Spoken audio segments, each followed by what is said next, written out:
പ്രിയമുള്ളവരെ, ആരാധനയുടെ തിരുസന്നിധിയിലാണ് നമ്മൾ ഇരിക്കുന്നത്. ഏകാഗ്രമായ ഭക്തി, ദൈവസ്നേഹം അന്തരാത്മാവിലെ നിറഞ്ഞ് തുളുമ്പുന്ന ഒരു ഭക്തി. പ്രത്യേകിച്ച് നമ്മൾ ക്രിസ്ത്യൻ പേരിൻ്റെ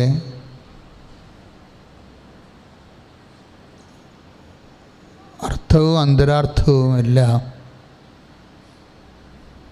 യേശുവെന്ന ഒരു വ്യക്തിയെ മാത്രം അടിസ്ഥാനപ്പെടുത്തി നിൽക്കുന്നതാണ്. അതുകൊണ്ട് ഭക്തി എന്ന് പറഞ്ഞാൽ യേശുവിനെക്കുറിച്ചുള്ള, യേശുവിനുള്ള സ്നേഹമാണ് നമ്മൾ ഭക്തിയായിട്ട്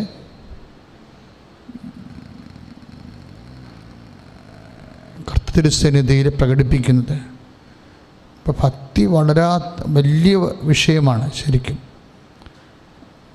അതായത് നമ്മൾക്ക് അറിവ് ഉണ്ടാകുന്നത് നല്ല കാര്യമാണ്, പക്ഷേ അറിവൊന്നും വർക്കൗട്ട് ചെയ്യത്തില്ല. ഇപ്പം ആധ്യാത്മികമായ അറിവുകൾ, എന്തുമാത്രം ആൾക്കാർക്ക് ആധ്യാത്മികമായ അറിവുകളൊക്കെ ഉണ്ട്, പക്ഷെ ഇത് വർക്ക് ചെയ്യത്തില്ല. ഇത് വർക്ക് ചെയ്യണമെങ്കിൽ അറിവിന് ആനുപാതികമായ ഭക്തി ഉണ്ടാകണം. ഭക്തി എന്ന് പറഞ്ഞാൽ ഒരു പരമാത്മ പ്രേമം തന്നെയാണ് ശരിക്കും. കർത്താവിനോടുള്ള ആ വ്യക്തിയോടുള്ള അതായത് അദമ്യമായ ഒരു ഇഷ്ടം ശരിക്കും. അതിൽ നിന്ന് ആരാധനയും യേശുവിനോട് നമുക്ക് ഭക്തി വരുമ്പോൾ ആ ഭക്തിയുടെ അടിസ്ഥാനം എന്ന് പറയുന്നത് എപ്പോഴും യേശുവാകുന്ന ഒരു വ്യക്തിയല്ല ശരിക്കും, യേശുവാകുന്ന കർത്താവാണ്. ഭക്തി പ്രകടിപ്പിക്കണം, എപ്പോഴും കാര്യം പറഞ്ഞ് പ്രകടിപ്പിക്കണം. ചില ആൾക്കാർ യേശുവൊക്കെ ഒരു ഫ്രണ്ട് എന്നൊക്കെ വിളിക്കും. എനിക്ക് കാലമിടയ്ക്ക് അടിക്കാൻ തോന്നും. ഈസ് നോട്ട് എ ഫ്രണ്ട്, അവർ ഫ്രണ്ട്. അത് ഒരു തലമാണ്. അത് വെച്ച് കഴിഞ്ഞാൽ അത് അങ്ങനെയൊക്കെ വരാൻ ചിലപ്പോൾ ആയിരത്തിൽ ആൾക്കാർക്ക് ചിലപ്പോൾ അത് അവർ ആധ്യാത്മികതയുടെ ഏറ്റവും ഉയർന്ന നിലവാരങ്ങളിൽ എത്തിച്ചേരുമ്പോഴാണ് നമ്മൾക്ക് ചില സമയത്ത് യേശു നമ്മുടെ ഒരു സതീർത്ഥനായിട്ട് നമുക്ക് അങ്ങനെ നമുക്ക് ഫീൽ ചെയ്യേണ്ടത്. അല്ലാതെ ഇപ്പോൾ ഒരിക്കലും വരത്തില്ലത്. കാര്യം ഇതിനി നിങ്ങളൊരു ഫ്രണ്ടായിട്ട് മാത്രമാണ് യേശുവിനെ കാണുന്നതെങ്കിൽ നിങ്ങൾ കർത്താവിനെ അറിയാതെ മരിച്ചു പോകും. എന്താ കാരണം വെച്ച് കഴിഞ്ഞാൽ ഈശോ ആ വ്യക്തി എന്ന പേര് പോലും, അതായത് നമ്മളെപ്പോഴും മറിയത്തിൻ്റെ മകൻ എന്ന് കൃത്യമായിട്ട് നമ്മൾ വിശ്വാസ പ്രമാണത്തിൽ പ്രത്യേകം പറഞ്ഞു. കാരണം കന്യാമറിയത്തിൽ നിന്ന് ജാതനായി, അത് ഭയങ്കര വാക്കാണ്. മുട്ടയെന്നാണ് ശരിക്കും പറഞ്ഞാൽ ഈ മനുഷ്യാവതാര ക്രിസ്മസ് കാലങ്ങളിൽ നമ്മൾ വിശ്വാസ പ്രമാണം ചെയ്യുമ്പോൾ ഞാനെൻ്റെ മുറിയിൽ മുട്ട നിൽക്കും. ആ സമയത്ത് മറ്റുള്ളവരുടെ മുമ്പിൽ അവർക്കറിയത്തില്ല നമ്മൾ എന്താ ചെയ്യണം, എന്തുകൊണ്ടാണ് അവിടെ മുട്ട നിൽക്കണമെന്ന്. പക്ഷേ വിശ്വാസ പ്രമാണം ചെല്ലുമ്പോൾ അവൻ കന്യാമറിയത്തിൽ ജനിച്ചു എന്ന് പറയുന്ന സമയത്താണ് മനുഷ്യാവതാരം സംഭവിക്കുന്നത്. പക്ഷെ ആ കന്യാമറിയത്തിന് പ്രാധാന്യമുണ്ട്. കാര്യം കന്യാമറിയത്തിൽ നിന്ന് ഒരു യേശുവേ ജനിച്ചിട്ടുള്ളൂ. കന്യാമറിയത്തിൽ അപ്പം മറിയത്തിന് വേറെ മക്കൾ ഉണ്ടായിരുന്ന ചില അവാന്തര അവലക്ഷണ സഭകളൊക്കെ ഇങ്ങനെ ബ്ലാസ്ഫമി പറയുന്നില്ലേ, ദൈവദോഷം പറയുന്നില്ലേ, അത് അവരുടെ പാപം അവർ ഉദ്ധരിക്കട്ടെ. പക്ഷേ മറിയത്തിൽ നിന്ന് ജനിച്ച ഒരു യേശു ഉണ്ട്. കാര്യം യേശു പലതുണ്ടേ. യേശുവിൻ്റെ കാലത്ത് തന്നെ യേശു എന്ന പേരുള്ള ഒത്തിരി മനുഷ്യരുണ്ടായിരുന്നു. 10,000-കണക്കിന് മനുഷ്യർക്ക് യേശു എന്നായിരുന്നു പേര്. പക്ഷേ നമ്മൾ ആരാധിക്കുന്നത് കർത്താവായ യേശു ക്രിസ്തുവിനെയാണ്. ജീസസ് ഐഡൻറ്റിഫൈ ചെയ്യണം ശരിക്കും. നമ്മൾ ആരാധിക്കണത് യേശുവിനെ അല്ല. യേശു അങ്ങനെ ഒത്തിരി യേശു ഉണ്ടായിരുന്നു. അതിലേറ്റവും പെർട്ടിക്കുലർ ജീസസ് ഫ്രം, അതായത് അപമാതാവ് ജനിപ്പിച്ച ഒരു യേശു ഉണ്ട്. അതാണ് വചനം മാംസമായ യേശു. ഈ യേശു പോലും സർവ മഹത്വത്താൽ നിറയുന്ന ആണ് കർത്താവെന്ന് പറയുന്നത്. ദിവ്യകുർബാനയിൽ നമ്മൾ ആരാധിക്കുന്നത് കർത്താവായ യേശു ക്രിസ്തുവിനെയാണ്. Praise the Lord. ഹല്ലേലൂയ.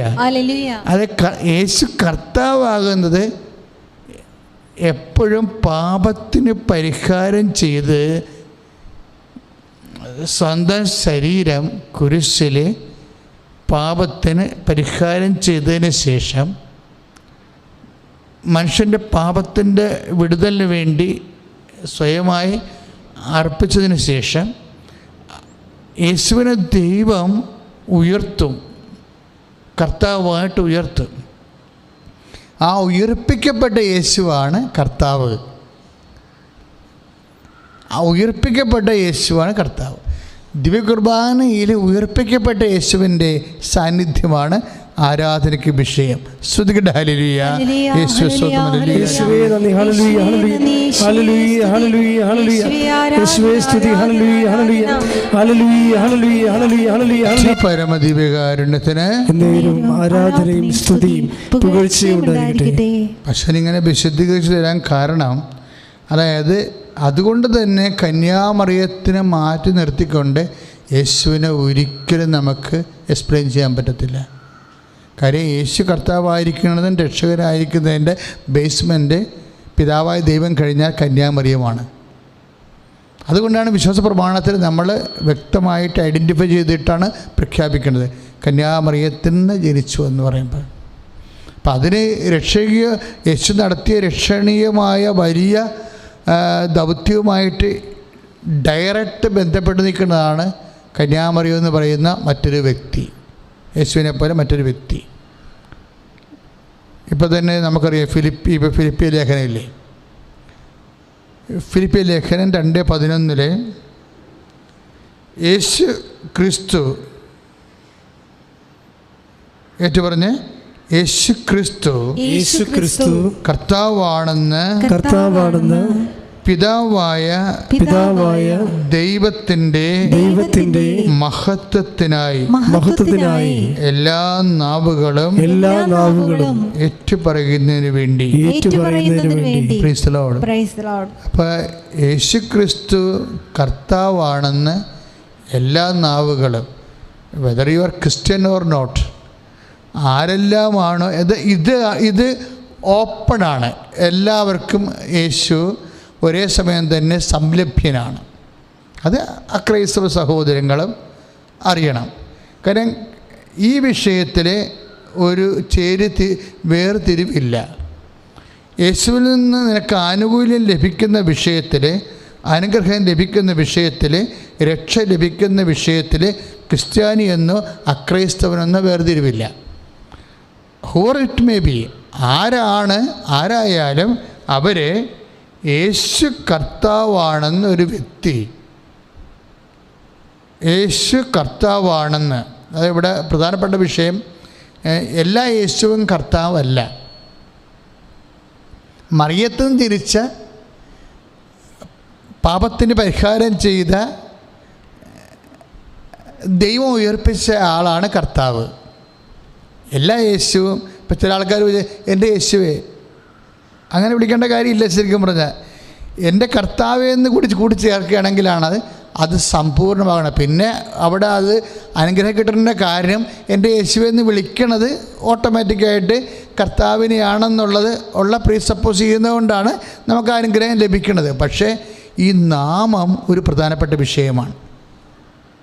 യേശുവിൻ്റെ നാമമില്ലേ, യേശുവിൻ്റെ നാമം എങ്ങനെയാണ് മഹത്വപ്പെട്ടത്?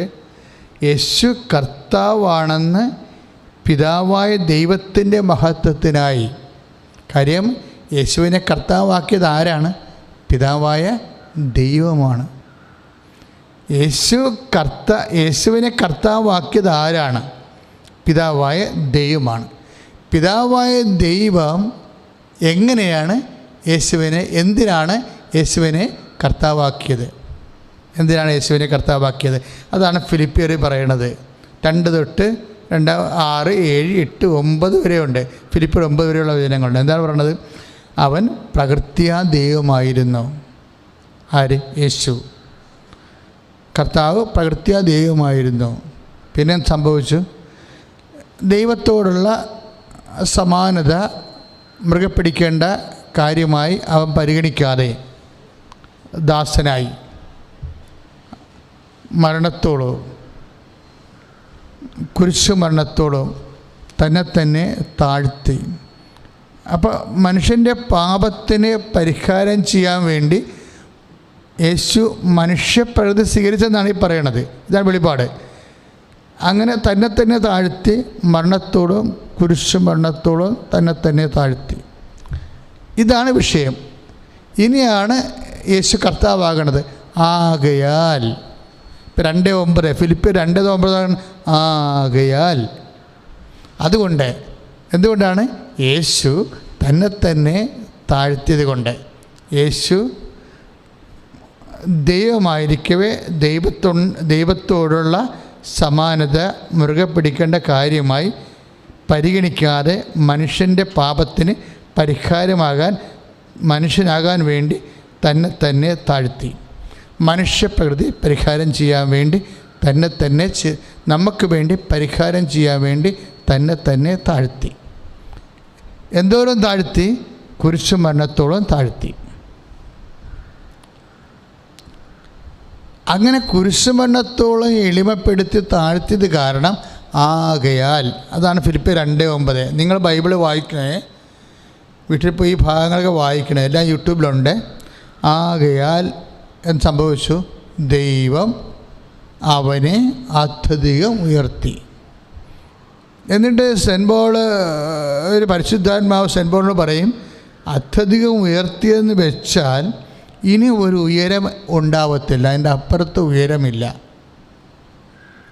അതായത് ഒരു അപ്പനും ഒരു മകനെ ഉയർത്താൻ പറ്റുന്നതിനേക്കാൾ ഉയർത്തി. അത് അത്യധികം ഉയർത്തി. അങ്ങനെ ഉയർത്തിയത് കാരണം ഇനി ഒരു ഉയരമില്ല.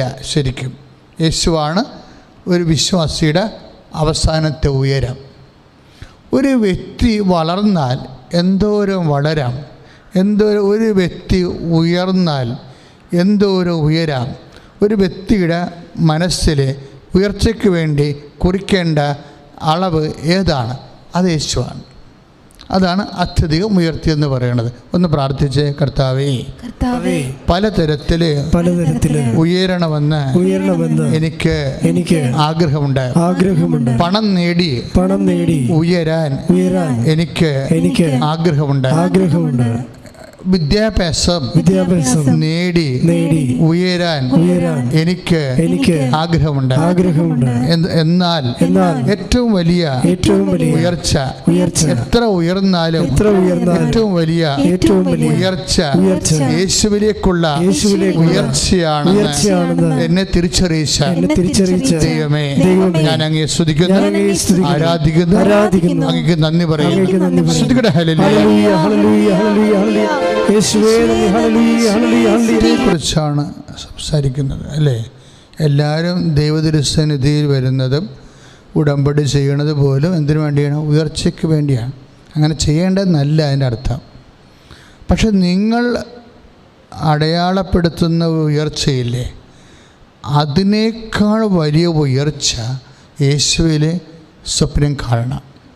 ഇപ്പം നിങ്ങൾ ELTS പഠിക്കുമ്പോൾ സ്വാഭാവികമായിട്ട് എനിക്ക് കാനഡയിൽ പോകാൻ പറ്റും, അത് ഉയർച്ചയാണ്.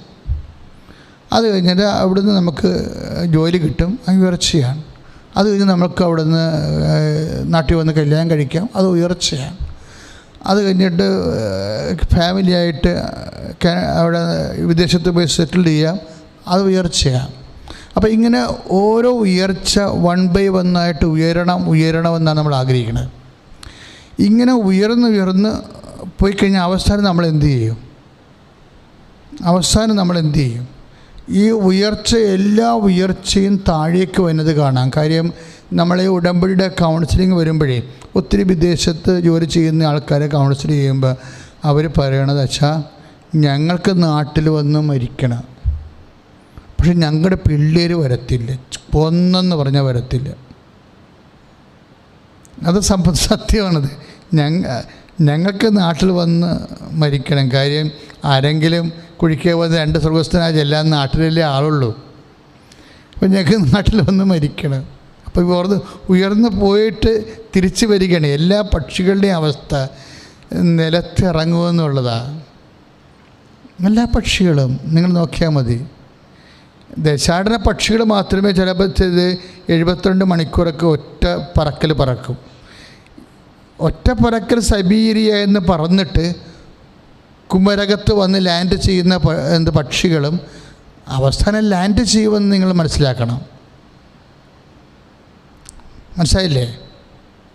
അതായത് സൈബീരിയയിൽ നിന്ന് മഞ്ഞ് കൂടുമ്പോൾ അവിടെ നിന്ന് രക്ഷപ്പെടാൻ വേണ്ടി അവർ ദേശാടനം ചെയ്യും. ദേശാടനം ചെയ്താലും അവർ എവിടെയെങ്കിലും വന്ന് ആ പക്ഷികൾ ലാൻഡ് ചെയ്തിരിക്കും. അതാണ് എത്ര ഈ ഭൂമിയിലൊരു മനുഷ്യൻ എത്ര ഉയർന്നാലും അവസാനം ലാൻഡ് ചെയ്യും, താഴെ വരും. താഴെ വരാത്ത ഒരു ഉയർച്ചയാണ് യേശുവിലുള്ള ഉയർച്ച. കാര്യം അത് നിത്യത വരെയാണ് ഉയർന്നു പോകുന്നത്. മറ്റു ഉയർച്ചകളൊന്നും വേണ്ടെന്നല്ല, പക്ഷെ മറ്റു ഉയർച്ചകളുടെ നിന്നോന്നതങ്ങളെ നമ്മളെ ബാധിക്കാതിരിക്കാൻ യേശുവാകുന്ന ആത്യന്തിക ഉയർച്ചയെ നമ്മൾ അവലംബിക്കേണ്ടി വരും. ശ്രുതികട്ടെ ഹല്ലേലൂയ, യേശു സ്വന്തം ഹല്ലേലൂയ, യേശുവേ നന്ദി, ഹല്ലേലൂയ ഹല്ലേലൂയ ഹല്ലേലൂയ ഹല്ലേലൂയ, യേശുവേ നന്ദി, hallelujah hallelujah hallelujah hallelujah hallelujah hallelujah, യേശുവേ നന്ദി, ഹല്ലേലൂയ ഹല്ലേലൂയ ഹല്ലേലൂയ. പരമദിവ്യകാരുണ്യത്തിന് എന്നേരവും ആരാധനയും സ്തുതിയും പുകഴ്ചയും ഉണ്ടായിരിക്കട്ടെ. ഭക്തിക്ക് വേണ്ടി പ്രാർത്ഥിക്കുക. കർത്താവായ ദൈവമേ, കർത്താവായ ദൈവമേ, ഞങ്ങൾക്ക് വേണ്ടി ക്രൂശിക്കപ്പെട്ടവനെ, ഞങ്ങൾക്ക് വേണ്ടി ക്രൂശിക്കപ്പെട്ടവനെ, ഞങ്ങൾക്ക് വേണ്ടി തിരുവിലാവിൽ മുറിവേറ്റവനെ, ഞങ്ങൾക്ക് വേണ്ടി തിരുവിലാവിൽ മുറിവേറ്റവനെ, ഞങ്ങൾക്ക് വേണ്ടി മുൾക്കിരീടം ചൂടിയവനെ, ഞങ്ങൾക്ക് വേണ്ടി മുൾക്കിരീടം ചൂടിയവനെ, നിന്റെ വിനയത്താൽ, നിന്റെ വിനയത്താൽ, നിന്റെ സമർപ്പണത്താൽ, നിന്റെ സമർപ്പണത്താൽ, നിന്റെ പിതാവ് പ്രസാദിച്ച്, നിന്റെ പിതാവ് പ്രസാദിച്ച്, നിന്നെ അത്യധികം ഉയർത്തി, നിന്നെ അത്യധികം ഉയർത്തി, എല്ലാത്തിനും ഉപരി ഉയർത്തി, എല്ലാത്തിനും എല്ലാ നാമങ്ങളെക്കാൾ ഉയർത്തി, എല്ലാ നാമങ്ങളെക്കാൾ ഉയർത്തി. ആകയാൽ ഞങ്ങൾ എല്ലാ മാലാഖമാരോടും ചേർന്ന്, എല്ലാ മാലാഖമാരോടും ചേർന്ന് യേശുവേ അങ്ങേ കർത്താവായി അംഗീകരിച്ചുകൊണ്ട് ഞങ്ങളുടെ ആത്മാവ് കൊണ്ട് ശരീരം കൊണ്ട് മനസ്സുകൊണ്ട് ആരാധിക്കുന്നു.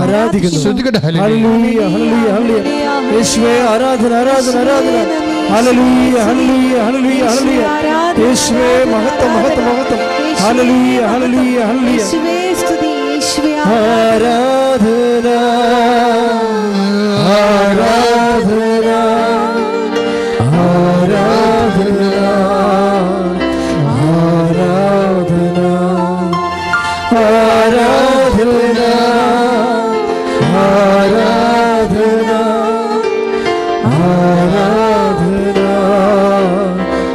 ആരാധന. പരിശുദ്ധ പരമദിവ്യകാരുണ്യത്തിന് എന്നേരവും ആരാധനയും സ്തുതിയും പുകഴ്ചയും ഉണ്ടായിരിക്കട്ടെ. അച്ഛൻ ഇത്രയും സംസാരിച്ചത് ഭക്തിയെക്കുറിച്ചാണ്. നമ്മുടെ ഭക്തി അടിസ്ഥാനപ്പെടുത്തിയിരിക്കുന്നത് യേശുവിനെ കർത്താവെന്ന് അറിയുന്നതിലൂടെയാണ്. കർത്താവിനെയാണ് നമ്മൾ ആരാധിക്കുകയും ചെയ്യണത്. ഈ കർത്താവിനെ ആരാധിച്ചാണ് നമ്മൾ ഉയർച്ച പ്രാപിക്കുന്നത്. വലിയ ഉയർച്ച ലക്ഷ്യം കണ്ടാൽ പിന്നെ താഴെയുള്ള ഉയർച്ചയ്ക്ക് വേണ്ടി പ്രത്യേകം പരിശ്രമിക്കേണ്ടി വരത്തില്ല. അച്ഛൻ പറഞ്ഞ മനസ്സിലായില്ലേ? വലിയ ഉയർച്ച യേശുവാണ്. ആ വലിയ ഉയർച്ചയെ ലക്ഷ്യം കണ്ടാൽ പിന്നെ നമ്മുടെ ജോലി, വീട്, വിവാഹം എല്ലാം ഓട്ടോമാറ്റിക്കായിട്ട് സംഭവിക്കുന്ന കാര്യങ്ങളാണ്. വലിയ ഉയർച്ച സ്വപ്നം കണ്ട് വലിയ ഉയർച്ച അടിസ്ഥാനപ്പെടുത്തി കഴിഞ്ഞാൽ അതിനുവേണ്ടി പരിശ്രമിക്കുമ്പോൾ ചെറിയ ഉയർച്ചകൾ വന്നു ചേരുന്നതാണ്. അതുകൊണ്ടാണ് കർത്താവ് പറയണത്, ആദ്യം നിങ്ങൾ ദൈവരാജ്യം, അതിന് നീതി അന്വേഷിക്കണം, ബാക്കിയുള്ളത് ചേർത്ത് നൽകപ്പെടും. Price the Lord. ഇപ്പോൾ 6:33 മത്തായി ശ്ലീഹായുടെ സുവിശേഷം ഇതാണ്. വലിയ ഉയർച്ച സ്വപ്നം കണ്ടാൽ അതിന് ഓട്ടോമാറ്റിക്കായിട്ട് നിങ്ങളുടെ ജോലി, വീട്, വിവാഹം, ചെറിയ ഉയർച്ചകളെല്ലാം ആ പാക്കേജിൽ ഉൾച്ചേർന്നിരിക്കുന്നതാണ്. നമ്മൾക്ക് വരുന്ന ഒരു ചെറിയ ആധ്യാത്മിക പിശക്, നമ്മൾ ചെറിയ ഉയർച്ച മാത്രം ലക്ഷ്യം വെക്കുന്നു എന്നുള്ളതാണ്. അത് കിട്ടാതെ വരുമ്പോൾ കൊളാപ്സായി പോകും. കാര്യം എന്താണ്? നമുക്ക് വലിയ ഉയർച്ച എത്തിപ്പിടിക്കാനുള്ള ശേഷിയുണ്ട്, ശേഷിയുണ്ട്. അതിന് നിങ്ങളെ പരിശുദ്ധാത്മാവ് സഹായിക്കും. അതിന് നിങ്ങളെ പരിശുദ്ധ അമ്മ സഹായിക്കും. പ്രാർത്ഥിക്കുക. കർത്താവേ, വലിയ ഉയർച്ചയായ അങ്ങയെ എത്തിപ്പിടിക്കുവാൻ വേണ്ടി ഞങ്ങൾക്ക് പരിശുദ്ധ അമ്മയുടെയും പരിശുദ്ധാത്മാവിന്റെയും പ്രത്യേക മാധ്യസ്ഥവും പരിശുദ്ധാത്മാവിന്റെ സഹായവും നൽകി ഓ ദൈവമേ ഇപ്പോൾ ആശീർവദിക്കണമേ, ഇപ്പോൾ അഭിഷേകം ചെയ്യണമേ.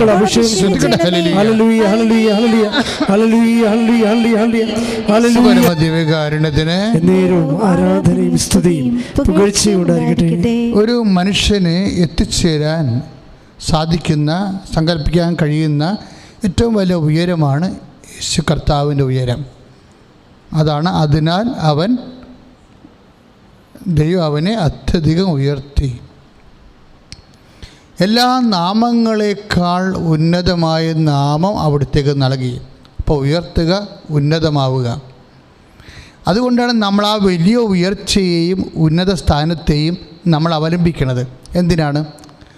അതിനുവേണ്ടി പരിശ്രമിച്ച് കഴിയുമ്പോൾ അതിൻ്റെ ഉള്ളിലുള്ളതാണ് ചെറിയ ഉയർച്ചകളെല്ലാം.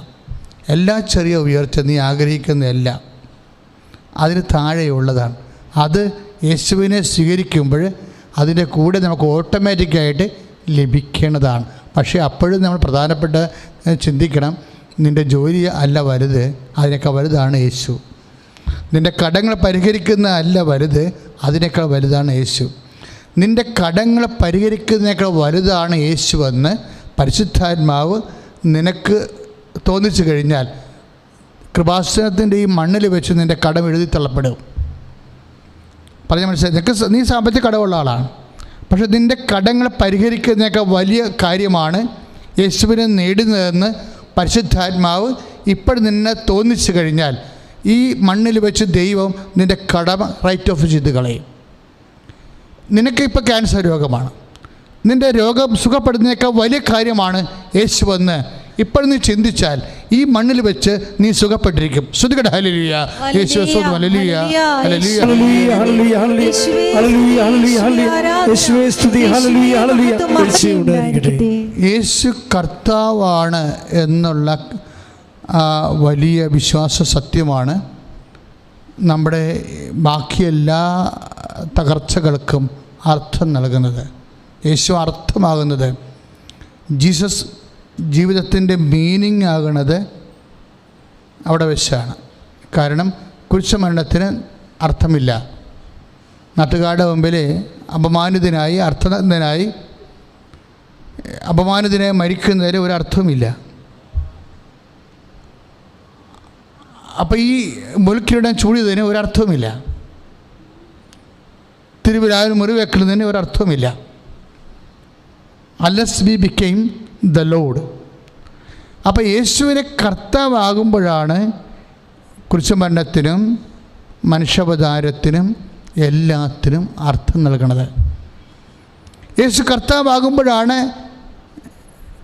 യേശു മരിച്ചവരിൽ നിന്ന് ഉയർത്തെഴുന്നേൽക്കുമ്പോഴാണ്, യേശുവിന് ദൈവം പിതാവായ ദൈവം മരിച്ചവരിൽ നിന്ന് ഉയർത്തെഴുന്നേൽപ്പിക്കുമ്പോഴാണ് യേശുവിൻ്റെ പീഡാനുഭവത്തിന് അർത്ഥമുണ്ടാകണത്, യേശുവിൻ്റെ കുരിശുമരണത്തിന് അർത്ഥമുണ്ടാകണത്. ദൈവത്തിലെ അതുപോലെയാണ് നിൻ്റെ കാര്യം. നിൻ്റെ സഹനങ്ങൾക്ക്, നിൻ്റെ രോഗങ്ങൾക്ക് അർത്ഥമുണ്ടാകണത് അത് യേശുക്രിസ്തു നാമത്തിൽ നീ സ്വീകരിക്കുമ്പോൾ, യേശുവിനെ കർത്താവായി നീ ഏറ്റുപറയുമ്പോഴാണ്. സ്തുതികട ഹല്ലേലൂയ, ഹല്ലേലൂയ, ഹല്ലേലൂയ, യേശുവേ നന്ദി, ഹല്ലേലൂയ. അല്ലെ നിൻ്റെ ബിസിനസ് ഇപ്പം തകർന്നിരിക്കുകയാണെന്ന് വിചാരിച്ചോ? അപ്പം അതിൻ്റെ തകർച്ച, ഈ തകർച്ചയെ നമ്മൾ അതിജീവിക്കുന്നത് യേശുവിനെ കർത്താവായിട്ട് അംഗീകരിക്കുന്നതിലൂടെയാണ്. നീ യേശുവിനെ കർത്താവായിട്ട് അംഗീകരിക്കുമ്പോൾ നീ ആരുടെ കരമാണ് ഗ്രഹിക്കുന്നത്? ലോകത്തെ ജയിച്ചവൻ്റെ കരമാണ്. ലോകത്തെ ജയിച്ചവൻ്റെ കരമാണ് നീ വിശ്വാസത്താൽ യേശുവിനെ കർത്താവായി അംഗീകരിക്കുന്നതിലൂടെ ഗ്രഹിക്കുന്നതെങ്കിൽ നിന്നെ ആർക്ക് പരാജയപ്പെടുത്താൻ കഴിയും? ഒന്നിനുമേ നിന്നെ പരാജയപ്പെടുത്താൻ കഴിയില്ല. കാരണം നീ കരം ഗ്രഹിച്ചിരിക്കുന്നത് ലോകത്തെ ജയിച്ചവൻ്റെതാണ്. ശ്രുതികട ഹല്ലേലൂയ. കർത്താവാണെന്നുള്ളതാണ് വിശ്വാസത്തിൻ്റെ ആണിക്കല്ലെന്നുള്ളത്. അതാണ് ഞാൻ എന്തിനാണ് നിങ്ങളോട് ഈ വിഷയം സംസാരിക്കണമെന്ന് ചോദിച്ചാൽ, ഇതാണ് ഞാൻ രാവിലെ പ്രാർത്ഥിച്ചുകൊണ്ടിരുന്നപ്പോൾ കർത്താവ് എനിക്ക് നൽകിയ സന്ദേശം. അതാണ് ഞാൻ നിങ്ങളെ കൈമാറുന്നത്. നിങ്ങൾക്കിതുകൊണ്ട് വല്ലാത്ത ഗുണം ചെയ്യും, അതെനിക്ക് നല്ലതായിട്ട് അറിയാം. പക്ഷേ ഈ യൂട്യൂബിൽ വീണ്ടും നിങ്ങൾ ഈ ടോക്ക് വീണ്ടും കേട്ടുകൊണ്ടേയിരിക്കണം. അപ്പോഴെന്താണ് പരിശുദ്ധാത്മാവ് ഉദ്ദേശിക്കുന്നതെന്നും നിങ്ങൾ ഇന്ന് കാണുന്ന നിങ്ങളുടെ വിഷമസന്ധികളിൽ നിന്ന് നിങ്ങൾ അതിജീവിക്കും. നിങ്ങൾ മനസ്സുകൊണ്ട് പറയണം. അതായത് ഇപ്പം തന്നെ എന്താണ് പറയണത്, ഈ രക്ഷ നമ്മൾ സ്വന്തമാക്കുന്നത് എങ്ങനെയാണ്? യേശു കർത്താവാണെന്ന് നമ്മൾ അധരം കൊണ്ട് ഏറ്റു പറയുമ്പോഴാണ്. അതാണ് നമ്മൾ ചെയ്യണത്. സിമ്പിളാണിത് വളരെ. ഇതിന് ടെക്നിക്കലായിട്ട് ഒന്നും പഠിക്കേണ്ട കാര്യമില്ല. നിൻ്റെ ചുണ്ട് കൊണ്ട് പറയണം, നീ യേശു കർത്താവാണ്. ഇങ്ങനെ ഒരു 10-100 പ്രാവശ്യം പറയണം, യേശു കർത്താവാണ്. ഇപ്പോൾ ഒരു ക്യാൻസർ പേഷ്യൻറ്റിന് ഞാൻ കണ്ടിപ്പോഴ് അവരും പറയണം, യേശു കർത്താവാണ്. ഹൃദയത്തിൽ ഇങ്ങനെ പറയണം. ഒരു 10-500 പ്രാവശ്യം പറഞ്ഞു കഴിയുമ്പോൾ പരിശുദ്ധാത്മാവ് നിറയും. കാര്യം വെച്ചാൽ നിൻ്റെ വിശ്വാസത്തിൻ്റെ ലെവൽ അനുസരിച്ചുകൊണ്ട് വിശ്വാസത്തിൻ്റെ ലെവൽ കറക്റ്റ് ചെയ്യാൻ പറ്റുന്ന ഒരു സൊല്യൂഷനാണിത്. യേശു കർത്താവാണ്. ഓരോ ശ്വാസം എടുക്കുമ്പോഴും യേശു കർത്താവാണ്, യേശു കർത്താവാണ്. ഇപ്പോൾ ബാങ്കിലോട്ട് നിങ്ങനെ വിളിപ്പിച്ചിരിക്കുകയാണ്, ജപ്തി ചെയ്യാൻ വേണ്ടി തീരുമാനിച്ചിരിക്കുകയാണെന്ന് പറയുമ്പോഴും നിങ്ങൾ പറയണം, യേശു കർത്താവാണ്. ഇപ്പം ഈ രോഗങ്ങൾ കൊറോണ വന്ന ആൾക്കാരാണ് ഇത് കേട്ടുകൊണ്ടിരിക്കണമെങ്കിലും അവിടെ ശ്വാസം വെന്റിലേറ്ററിലാണെങ്കിൽ ഒരു ഓർമ്മയുണ്ടെങ്കിലും അവർ പറയണം യേശു കർത്താവാണെന്ന്. കാര്യം എന്താണ്? കൊറോണ കർത്താവല്ലെന്ന് അതിൻ്റെ അർത്ഥം. യേശു കർത്താവാണെന്ന് പറയുന്ന നിമിഷം തൊട്ട് ബാക്കി ഒന്നും കർത്താവല്ലാതായി മാറും. പറഞ്ഞ മനസ്സിലായില്ലേ? യേശു കർത്താവാണെന്ന് നീ അധരം കൊണ്ട് ഏറ്റു പറയുന്ന നിമിഷം തൊട്ട് ബാക്കി ഒന്നും കർത്താവല്ലാതായി മാറും. കാര്യം യേശുവിൻ്റെ കൂടെ ആർക്കും നിൽക്കാൻ പറ്റത്തില്ല. വേറെ കർത്താക്കന്മാർക്ക് ആർക്കും നിൽക്കാൻ പറ്റത്തില്ല. രണ്ടാമത്തെ, യേശു കർത്താവാണെന്ന് ഇഫക്റ്റ് വരുത്തുന്നത് എങ്ങനെയാണ്? റോമ 10:9 അനുസരിച്ചുകൊണ്ട് ദൈവം, അതാണ് അവിടെ പിതാവ് ദൈവം വരുന്നതാണ്, ദൈവം അവനെ മരിച്ചവളെന്ന് ഉയർപ്പിച്ചു. കാര്യം ഈ ലോകത്തിൽ മനുഷ്യനെ സംഭവിക്കാവുന്ന ഏറ്റവും വലുത് സംഭവം എന്താ? മാക്സിമം വന്നാൽ ചാക വരും, എന്നാ കാണിക്കാനാ, കൂടി പോയി ചത്തുപോകും, അതല്ലേ ഉള്ളു, ഇന്ന് ചത്താൽ നാളെ ചാകണ്ട എന്നാണ് മനുഷ്യൻ പറയുന്നത്. അപ്പോൾ ഈ മനുഷ്യനോട് ഈ പ്രപഞ്ചത്തിന് സംഭവിക്കാൻ സാധ്യതയുള്ളത് മരണമാണ്. ഈ മരണത്തെയും ജയിക്കുമ്പോഴാണ് യേശു കർത്താവാകുന്നത്. അതുകൊണ്ടാണ് റോമ 10:9 പറയണത്, യേശു കർത്താവാണെന്ന് അധരം കൊണ്ട് ഏറ്റു പറയുകയും പിന്നെന്താണ്? രണ്ടാമത്തെ എന്താണ്? ദൈവം. ഏറ്റു പറഞ്ഞേ, ദൈവം. ദൈവം എല്ലാവരും പറ, ദൈവം. ദൈവം അവനെ മരിച്ചവരിൽ നിന്ന് ഉയർപ്പിക്കുകയും ചെയ്തു. അങ്ങനെ പറയുമ്പോഴാണ് യേശു നേടിയെടുത്ത രക്ഷ നമ്മൾക്ക് അവകാശമായി മാറുന്നത്. യേശു എല്ലാ മേഖലകളിലുമാണ്, ഭൗതികവും ആത്മീയവുമായ എല്ലാ മേഖലകളിലെയും കർത്താവാണവൻ. അപ്പോൾ അതായത് നമ്മൾ ഈ മരം അറിയാതെ കൊടിയിട്ടിട്ട് ഒരു കഥയുമില്ല. നിങ്ങൾ കൃത്യമായിട്ട് വാട്ട് ഈസ് ഹാപ്പനിങ് എന്ന് ചോദിച്ചു കഴിഞ്ഞാൽ ദൈവം സമസ്തവുമല്ലേ. ഇപ്പം ദൈവം സമസ്തവും അവൻ്റെ പാദത്തിൻ്റെ കീഴിലാക്കിയിരിക്കുന്നു. ഇപ്പം നമ്മൾ 1 കോരിന്ത്യർ വായിക്കുമ്പോഴേ 15:26 വായിക്കുമ്പോൾ ഈ വചനം നമ്മൾ അത്ഭുതപ്പെടുത്തും. അതായത് സമസ്തവുമാണ്, ദൈവം സമസ്തവും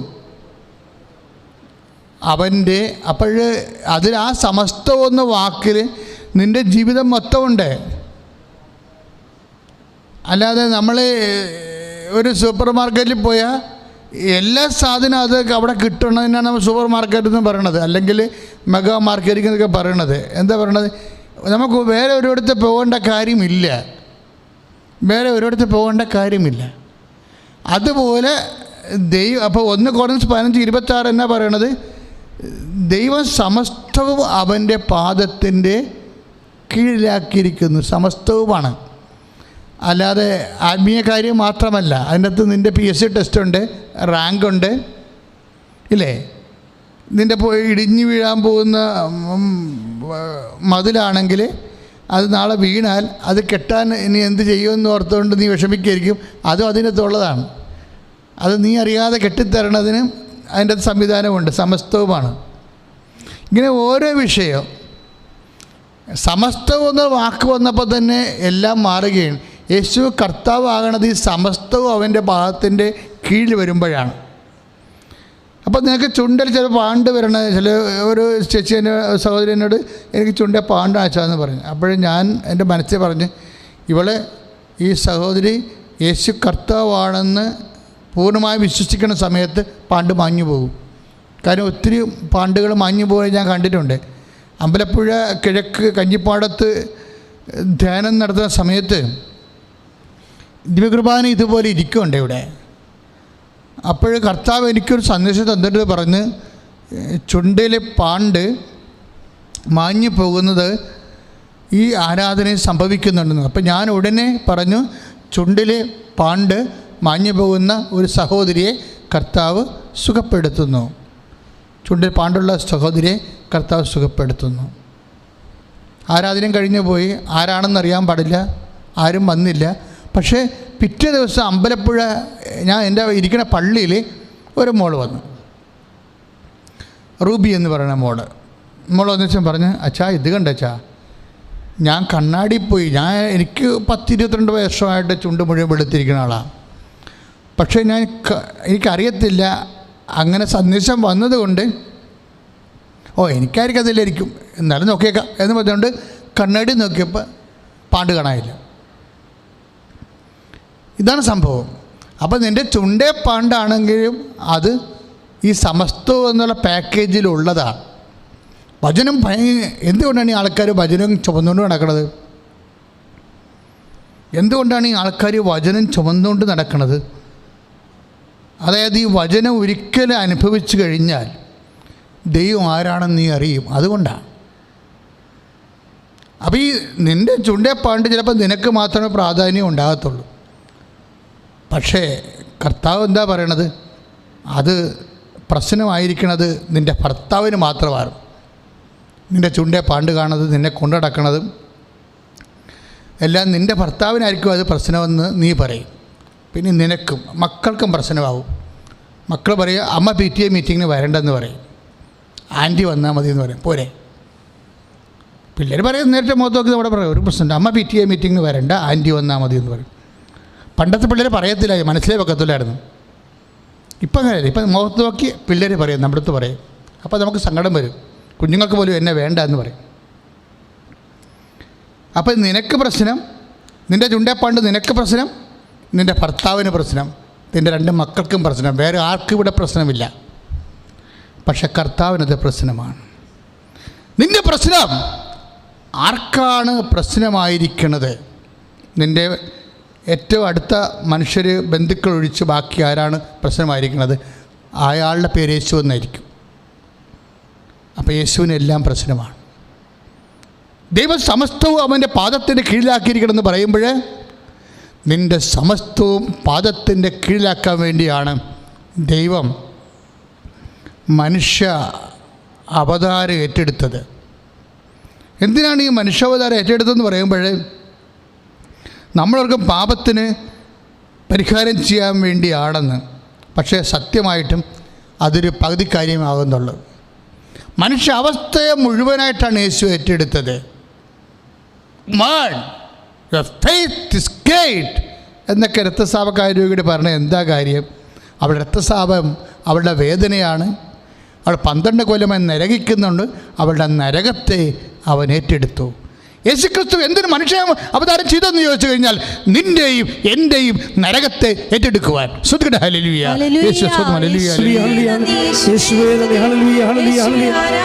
എന്ന് പറയുമ്പോൾ അവൻ ഒരു ഏറ്റെടുപ്പുകാരനാണെന്നാണ് എൻ്റെ അർത്ഥം. എന്തിൻ്റെ ഏറ്റെടുപ്പ്? നീ എൻ്റെ വേദന എന്തായിരിക്കുന്നുവോ, ഏതവസ്ഥയിലായിരിക്കുന്നുവോ അത് എല്ലാം ഏറ്റെടുക്കാൻ വേണ്ടിയാണ് അവൻ മനുഷ്യാവതാരം ചെയ്തത്. യേശുവിൻ്റെ മനുഷ്യാവതാരത്തിൻ്റെ ഉദ്ദേശം നിൻ്റെ പാപക്ഷമ മാത്രമല്ല, നിൻ്റെ വേദന, നിൻ്റെ നരകം എന്തായിരിക്കുന്നുവോ, ഏതവസ്ഥയിലായിരിക്കുന്നുവോ, ഏത് സ്വഭാവമായിരിക്കുന്നുവോ. കഴിഞ്ഞ ദിവസങ്ങളൊരു സാക്ഷ്യമുണ്ടായി. അച്ഛൻ്റെ പ്രവചനം അതായിരുന്നു. അച്ഛൻ്റെ പ്രവചനം എന്ന് പറഞ്ഞുകൊണ്ട് യൂട്യൂബ് വീഡിയോ ഇട്ടിട്ടുണ്ട്. ഞാനും ഇന്നലെയാണ് അത് കണ്ട് വായിച്ചത്. അതൊക്കെ ഞാൻ കേട്ടിട്ടില്ല. അപ്പോൾ സംഭവം ഇതാണ്, ഒരമ്മയാണ് അവരൊന്ന് ഉടമ്പടി ചെയ്ത്. അപ്പോൾ അവർ ഉടമ്പടി ചെയ്തതിന് ശേഷം ഉടമ്പടിയുടെ കോഴ്സ് കഴിഞ്ഞപ്പോൾ കൗൺസിൽ ചെയ്തുകൊണ്ട് വചനം പ്രാർത്ഥിച്ച് വചനം എടുത്തപ്പോൾ ഈ ചേട്ടത്തിയോട് ഞാൻ പറഞ്ഞു, നിങ്ങളുടെ മകന് വലിയൊരു ദുരന്തം ഉണ്ടാകാൻ പോകണം, അപകടം ഉണ്ടാകാൻ പോകണം. ഇത് 2019 എന്തോ വിഷയമാണെന്ന് തോന്നണം. മകനൊരു അപകടം ഉണ്ടാകാൻ പോകും. അപ്പോൾ അവർക്ക് അല്ലാതെ തന്നെ അവൻ പ്രശ്നക്കാരനാണ്. കാര്യം അവൻ പള്ളിയില്ല, പട്ടക്കാരനില്ല, കുർബാനയില്ല, കുമ്പസാരമില്ല, പിന്നെ എന്തൊക്കെ ഈ കഞ്ചാവും പരിടൊക്കെ ഉണ്ട്, അനുസരണയില്ല, വീട്ടിൽ നിൽക്കത്തില്ല, എല്ലാം കൊണ്ടും തലവേദനയാണ്. ഈ മകനെക്കുറിച്ചാണ് ഞാൻ പറയണത്. ഒരു മകനേ ഉള്ളൂ, നിങ്ങളുടെ മകന് എന്തോ ദുരന്തം ഉണ്ടാകാൻ പോകണം. ഈ മകൻ്റെ കാര്യത്തെക്കുറിച്ച് അവരെന്നോട് സംസാരിച്ചിട്ടുണ്ടെന്ന് ഞാൻ അറിയത്തില്ല. വചനം എടുക്കുമ്പോൾ മെസ്സേജ് അങ്ങനെയാണ് പോണത്. അപ്പോൾ അപകടം ഉണ്ടാകാതിരിക്കാൻ വേണ്ടി ഞാനൊരു അപകടം ബ്ലോക്ക് ചെയ്തുകൊണ്ട്, അപകടം എന്ന് പറയുന്നത് സമസ്തത്തിലുള്ളതാണത്. ഇപ്പം നമ്മൾ പറയുന്ന 1 Corinthians 15:26 ദൈവം സമസ്തവും അവൻ്റെ പാദത്തിൻ്റെ കീഴിലാക്കിയെന്ന് പറയുമ്പോൾ നിൻ്റെ വാഹന അപകടം അവൻ്റെ പാദത്തിൻ്റെ കീഴിലാണ്, അവൻ്റെ കൺട്രോളിലുള്ളതാണ്. നിൻ്റെ അശ്രദ്ധ കൊണ്ട് വരണതാണ്. പക്ഷേ നീ യേശുവിനെ സ്വീകരിച്ച് കഴിയുമ്പോൾ നിൻ്റെ അപകടം അവൻ്റെ കൺട്രോളിലാകും. നിനക്ക് വരാൻ പോകുന്ന അപകടം അവൻ്റെ കൺട്രോളിലാകും. പിന്നെ പ്രശ്നമില്ല. യേശുവിനെ സ്വീകരിക്കേണ്ടതുപോലെ സ്വീകരിക്കാത്തത് കൊണ്ടാണ് പലപ്പോഴും നമുക്ക് പ്രൊട്ടക്ഷൻ നഷ്ടപ്പെടുന്നത്, സംരക്ഷണം നഷ്ടപ്പെടുന്നത്. അപ്പോൾ അതായത് അപകടം മനസ്സിലാക്കിയപ്പോൾ ഞാൻ മാതാവിൻ്റെ ഒരു കാശ് രൂപ വെഞ്ചരിച്ച് അവന് കൊടുത്തു. അവനെ കൊന്തയും കാശ് ഒന്നും ഇടുന്ന കക്ഷിയല്ല, അവൻ വരച്ചു പിടിച്ച് ദൂരക്കളയും, അവന് നാണക്കല ഇതൊക്കെ ഇടുന്നു. പക്ഷേ ഇവൻ്റെ അപ്പനോട് അവൻ സംസാരിക്കാറില്ല. അപ്പനും മകനും തമ്മിൽ ഗംഭീര ഉടക്കാണ്. പക്ഷേ അമ്മയാണ് പിന്നെ ഇവനെ കൊണ്ടു നടന്ന് ഇവൻ്റെ എല്ലാ ബുദ്ധിമുട്ടുകളും സഹിച്ച് ഇവനെ കൊണ്ടു നടക്കുക. അത് കാരണം അവന് അമ്മയോട് ഒരു ഉള്ളിൻ്റെ ഉള്ളിലൊരു തേറ്റമുണ്ട്. ഇവൻ ധൃതിക്ക് ഓടി പുറത്തേക്ക് എന്തോ ജോലിക്ക് പോയപ്പോൾ അമ്മ പുറകെ നടന്ന മകനെ ഇതൊന്നും ഇട്ടുകൊണ്ട് പോടാന്ന് പറഞ്ഞുകൊണ്ട് ഈ കാശ് രൂപവും കൊന്തയും കൂടി കൂട്ടി അവൻ്റെ അടുത്തിട്ടു. എന്തോ അവനതിട്ട് അമ്മ പറഞ്ഞ അനുസരിച്ച് ഇവൻ ഡ്രൈവിംഗ് ലൈസൻസൊക്കെ കഴിഞ്ഞിട്ട് വണ്ടി കിട്ടി, വണ്ടി ഓടിക്കാൻ പോയിരുന്നു. വണ്ടി പോയി പാലത്തോട്ടിടിച്ച് വണ്ടി അപ്പാടെ മറിഞ്ഞ് താഴെ വീണ് വണ്ടി നാട്ടുകാരോ വണ്ടി നമ്പർ വിളിച്ച് പോലീസിൽ അറിയിച്ച് പോലീസ് ഈ RTOയിൽ അറിയിച്ച് RTO ഓണറിനെ എടുത്തുനിന്ന് വണ്ടിയുടെ ഓണറെ നോക്കിയപ്പോൾ ഓണർ ഒരു ട്രാവലിംഗ് ഏജൻസിയാണ്. RTO ട്രാവലിംഗ് ഏജൻസി വിളിച്ച് പറഞ്ഞു നിങ്ങളുടെ വണ്ടി ഇന്ന പാലത്തിൻ്റെ അടി തകർന്ന് കിടപ്പുണ്ടെന്ന് പറഞ്ഞു. അതുകൊണ്ട് അവർ വന്ന് ഉടനെ ഇവർ വന്ന് നോക്കിയപ്പോൾ ഈ മകനെ കാണാനില്ല, ഇതിൻ്റെ അകത്ത് വണ്ടി ഓടിച്ച് ഡ്രൈവറിനെ കാണാനില്ല. JCB വന്ന് ഫയർ എഞ്ചിൻ വന്നു, ഇതൊക്കെ പൊക്കി നോക്കിയിട്ട് ഡ്രൈവറിനെ കാണാനില്ല. അപ്പോൾ ഉടനെ ഇവർ അമ്മനെ വിളിച്ചു, ഡ്രൈവർ ഏജൻസി, നിങ്ങളുടെ മകൻ ഓടിച്ചിരുന്ന വണ്ടിയാണ്, വണ്ടി അപകടപ്പെട്ടു, വണ്ടി കണ്ട് ഇപ്പോൾ ധരിപ്പണമായി, പക്ഷേ നിങ്ങളുടെ മകനെ കണ്ടിട്ടില്ലെന്ന് പറഞ്ഞു. അരമണിക്കൂർ കഴിഞ്ഞപ്പോൾ മകൻ വന്ന് അവരുടെ മുമ്പിൽ നിൽക്കണം. എന്നുവെച്ചാൽ ഇവൻ തെറിച്ചു പോകാൻ പറ്റും ചെയ്തു ഇതിൻ്റെ അകത്തുനിന്ന്. ഇതെന്താ പ്രശ്നം എന്ന് വെച്ച് കഴിഞ്ഞാൽ ഞാൻ പറഞ്ഞു വരുന്നത് സമസ്തവും ദൈവം അവൻ്റെ പാദത്തിൻ്റെ കീഴിലാക്കണമെന്ന് പറയുമ്പോഴേ അതിൽ ഇത് മുൻകൂട്ടി ഈ അമ്മയുടെ വിശ്വാസം കൊണ്ടാണ് മുൻകൂട്ടി അറിയാൻ പറ്റണത്. ഈ അമ്മയ്ക്ക് പോലും ആ വീട്ടിൽ വിശ്വാസമില്ലെന്നുണ്ടെങ്കിൽ ഈ മകൻ ചത്തത് തന്നെ. നമ്മൾ ഒരു യേശു കർത്താവാണെന്ന് പറയുമ്പോൾ നിൻ്റെ ഭൂതത്തിൻ്റെ വർത്തമാനത്തിൻ്റെ മാത്രമല്ല നിൻ്റെ ഭാവിയുടെയും കർത്താവാണ്. നിൻ്റെ ഭാവിയുടെയും കർത്താവാണ്. നിനക്ക് നാളെ എന്ത് സംഭവിക്കും എന്നുള്ളത് യേശുവിനറിയാം. പക്ഷേ യേശുവും നീയും തമ്മിലൊരു ബന്ധമുണ്ട്, അല്ലെങ്കിൽ നിൻ്റെ അമ്മയും തമ്മിൽ യേശുവിനൊരു ബന്ധമുണ്ടെന്നുണ്ടെങ്കിൽ യേശുവിൻ്റെ കർത്താവിൻ്റെ അടുത്ത സംരക്ഷണം നിനക്ക് അവകാശമായി മാറുകയും ഓഹരിയാക്കുകയും ചെയ്യും. ദാറ്റ് മീൻസ് നിൻ്റെ ഭാവിയുടെയും കർത്താവാണ്. നിനക്ക് സംഭവിക്കാൻ പോകുന്ന വിഷയങ്ങളുടെ എല്ലാം കർത്താവായി ദൈവം നിശ്ചയിച്ചതിൻ്റെ പേരാണ്, അവൻ്റെ പേരാണ് യേശു. സ്തുതിക്കട്ടെ. Hallelujah, hallelujah, hallelujah, hallelujah, hallelujah, hallelujah, hallelujah. യേശുവേ നന്ദി, ഹല്ലേലൂയ, ഹല്ലേലൂയ, ഹല്ലേലൂയ. യേശുവേ സ്തുതി, ഹല്ലേലൂയ, ഹല്ലേലൂയ, ഹല്ലേലൂയ. യേശുവിനെ സ്വീകരിക്കുമ്പോൾ സമഗ്രമായിട്ട് സ്വീകരിക്കണം. അതാണ് വിഷയം. യേശുവിനെ സ്വീകരിക്കുമ്പോൾ നിൻ്റെ കല്യാണം ഒത്തുവരാത്തത് കൊണ്ട് നിൻ്റെ അനുരൂപനായ ജീവിത പങ്കാളിയെ കിട്ടാൻ വേണ്ടി ആ ഒരു മിനിമം പ്രോഗ്രാമായിട്ട് യേശുവിനെ ഒതുക്കരുതെന്നാണ് ഞാൻ പറഞ്ഞതിൻ്റെ അർത്ഥം. നിനക്ക് വീടില്ല, നിൻ്റെ ലോൺ പാസ്സായില്ല, ആ ഒരു വിഷയത്തിന് മാത്രം യേശുവിനെ ഒതുക്കും. അപ്പോൾ എന്താ പ്രശ്നം വെച്ച് കഴിഞ്ഞാൽ പലർക്കും സംഭവിക്കുന്ന ഒരു ദുരന്തമാണത്. എന്താണ്? പ്രശ്നാധിഷ്ഠിതമായിട്ട് യേശുവിനെ സ്വീകരിക്കും, ആ പ്രശ്നം കഴിയുമ്പോൾ യേശുവിനെ ഉപേക്ഷിക്കും. ഇവിടെയാണ് കുഴപ്പം സംഭവിച്ചിരിക്കുന്നത് എല്ലാവർക്കും. നിങ്ങൾ കൈ ഉയർത്തുമ്പോൾ കർത്താവിനറിയാം ഇതൊരു പർട്ടിക്കുലർ സബ്ജക്റ്റിന് വേണ്ടിയുള്ള കയ്യാങ്കളികളാണ്, അത് നേടിക്കഴിഞ്ഞാൽ പിന്നെ നിങ്ങളുടെ പൊടി പോലും കാണത്തില്ലെന്ന്. പിന്നെ യേശു കർത്താവല്ല. പ്രശ്നങ്ങൾ ഉള്ള സമയത്ത് അത് നേടുന്ന കാലവും യേശു കർത്താവാണ്.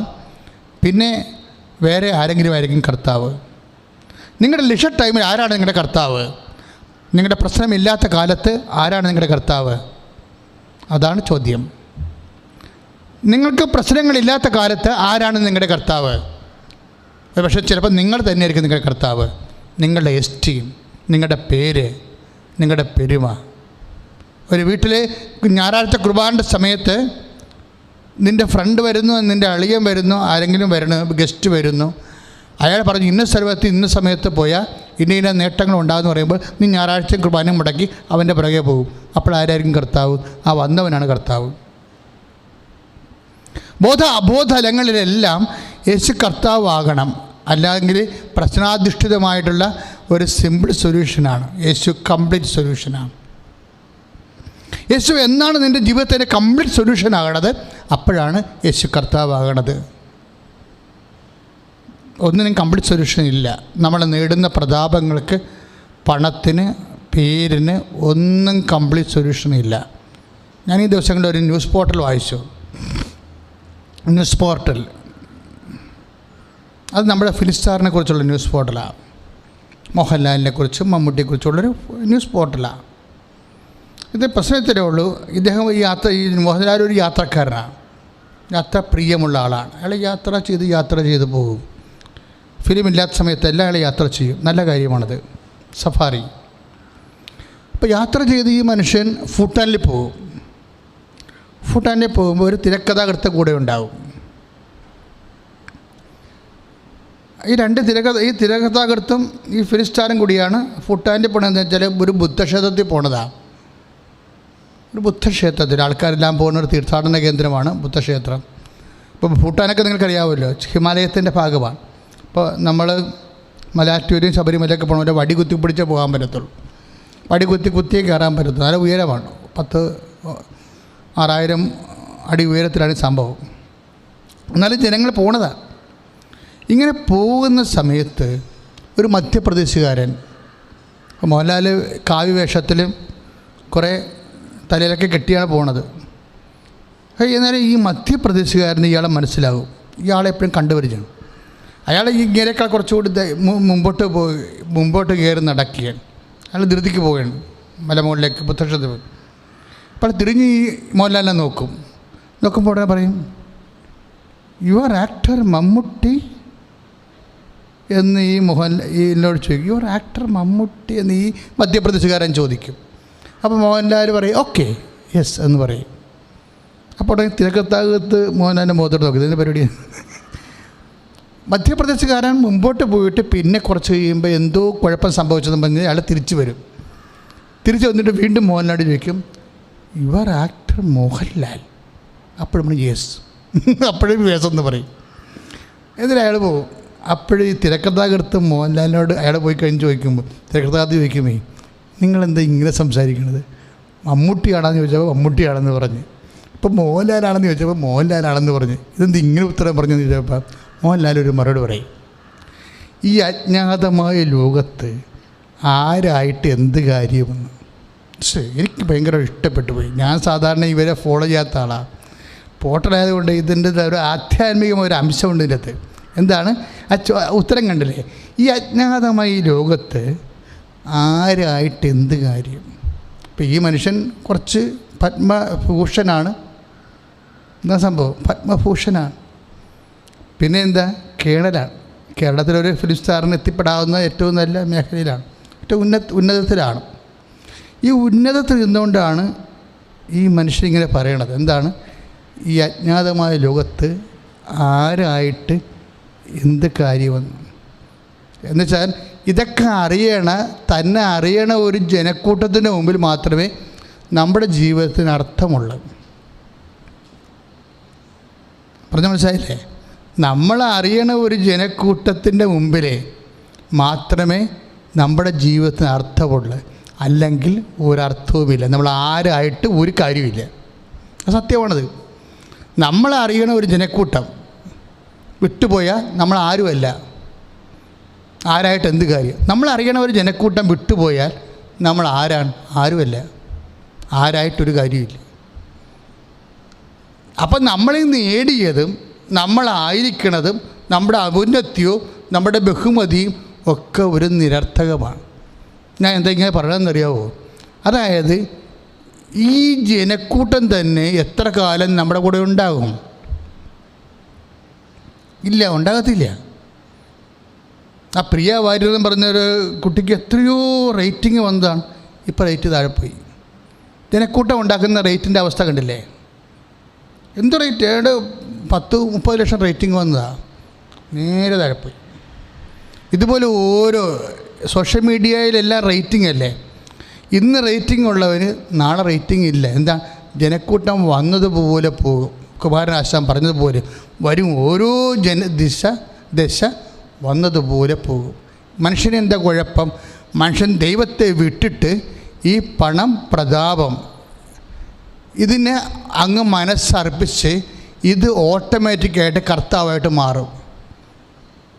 യേശു കർത്താവായണമെന്ന് പറയുമ്പോഴേ ഞാൻ സബ്ജക്റ്റിൽ നിന്ന് പോയിട്ടൊന്നുമില്ലേ? നിങ്ങൾക്ക് തോന്നരുത് ഞാൻ സിനിമ കഥ പറയണമെന്ന്. അതായത് കർത്താവ് ചേഞ്ച് ചെയ്യും ചില സമയത്ത്.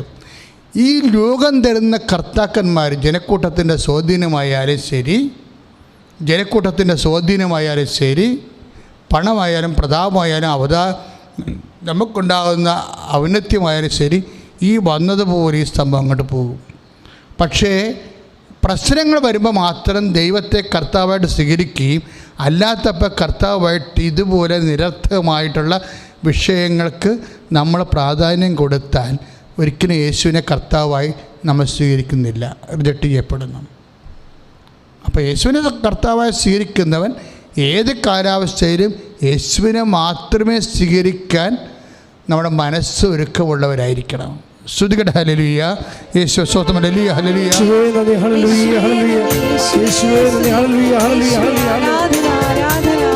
പരമദിവ്യകാരുണ്യത്തിന് ആരാധനയും സ്തുതിയും പുകഴ്ചയും ഉണ്ടായിരിക്കട്ടെ. അപ്പം പ്രശ്നാധിഷ്ഠിത കർത്താക്കന്മാരെ ഫേക്ക്, ഇപ്പം നമ്മൾ ദൈവങ്ങൾക്ക് എന്തെന്നാ ഇംഗ്ലീഷുകാരൻ പറയണത്? ഫേക്ക് ഗോഡ് എന്നാണ് പറയണത്. അവൻ പറയണതാണ് കറക്റ്റ്. നമ്മൾ പറയുമ്പോൾ ദൈവങ്ങളെന്ന് പറയുമ്പോൾ ഏതാണ്ട് മനുഷ്യന് ദൈവത്തിൻ്റെ ഒരു വേഷപ്പകർച്ച വരും. പക്ഷേ ഇംഗ്ലീഷുകാരൻ കറക്റ്റ് പേരാണ് പറയണത്, ഫേക്ക് ഗോഡ്, കള്ളദൈവം. ഇതുപോലെ കള്ളക്രിസ്തുമാരെ വചനത്തിലുള്ളതാണ്. കള്ളക്രിസ്തുമാരുണ്ടാകുമെന്ന്, അന്തിക്രിസ്തുമാരും കള്ളക്രിസ്തുമാരും എന്നാണ് യോഹന്നാൻ പറയണത്. അതായത് ആരെല്ലാം ഇപ്പം പണമായാലും പ്രതാപമായാലും ആരോഗ്യമായാലും നമ്മൾ ഒന്നാം സ്ഥാനം കൊടുക്കണ എല്ലാം കള്ളക്രിസ്തുവാണ്. ഫേക്ക് ജീസസ് എന്ന് പറയും. ഫേക്ക് ജീസസ്, ഫേക്ക് ഗോഡാണ്. ഈ കള്ളക്രിസ്തുവിനെ യഥാർത്ഥ ക്രിസ്തുവിനെ ഒരുമിച്ച് കൊണ്ടുപോകാൻ പറ്റത്തില്ല. ദൈവത്തെയും മാമവിനെയും ഒരുമിച്ച് സേവിക്കാൻ സാധ്യമല്ലെന്ന് ഈശോ തന്നെ പറഞ്ഞിട്ടുണ്ട്. അതുകൊണ്ട് തന്നെ യേശുവിനെ കർത്താവായി സ്വീകരിക്കുന്നവൻ യേശുവിനെ തന്നെ ശാശ്വതമായി സ്വീകരിക്കാൻ വേണ്ടി ഹൃദയത്തിൽ ബോധപൂർവം ശ്രമിക്കേണ്ടതാണ്. ശ്രുതികട ഹല്ലേലൂയ.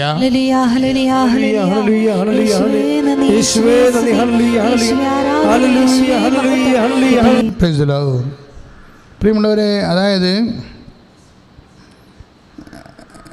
നമ്മുടെ ജീവിതത്തിൽ വിശ്വാസത്തെ കറക്റ്റ് ചെയ്ത് നമ്മൾ ആശ്രയം വെച്ചിരിക്കുന്നത് ആരിലാണെന്നുള്ള ബോധ്യത്തോടു കൂടി നമ്മൾ ദൈവതിരുസന്നിധി പ്രാർത്ഥനാപൂർവ്വം വ്യാപരിക്കുമ്പോഴാണ് ആദ്യം പറഞ്ഞ ഭക്തിയിലേക്ക് നമ്മൾ വരും. ഭക്തി വലിയ കാര്യമാണ്. പക്ഷേ ഭക്തിയിലേക്ക് വരുന്നതിന് മുമ്പ് കുറേ പ്രക്രിയകളുണ്ട്. ഭക്തിയുടെ മുന്നേ വരുന്ന ചില പ്രക്രിയകൾ. ഒന്നാമത്തിൽ വിശ്വാസം കൃത്യമാക്കണം. വിശ്വാസം ഇപ്പോൾ വിശ്വാസം എന്ന് പറയുന്നത് വിശ്വാസം ഉണ്ടായിട്ട് കാര്യമില്ല. ഇപ്പോൾ വിശ്വാസത്തിൽ തന്നെ ഉണ്ട് ഈ ഫേക്ക് ഗോഡ്, ഫേക്ക് ഫെയ്ത്ത് ഉണ്ട്. വിശ്വാസത്തിൽ തന്നെ ഫേക്ക് ഫെയ്ത്ത് ഉണ്ട്, റൈറ്റ് ഫെയ്ത്ത് ഉണ്ട്. ഈ വിശ്വാസം എന്ന് പറയുന്നത് വിശ്വാസം ഉള്ളത് കൊണ്ട് നമുക്ക് പ്രത്യേകിച്ച് പ്രയോജനമൊന്നുമില്ല.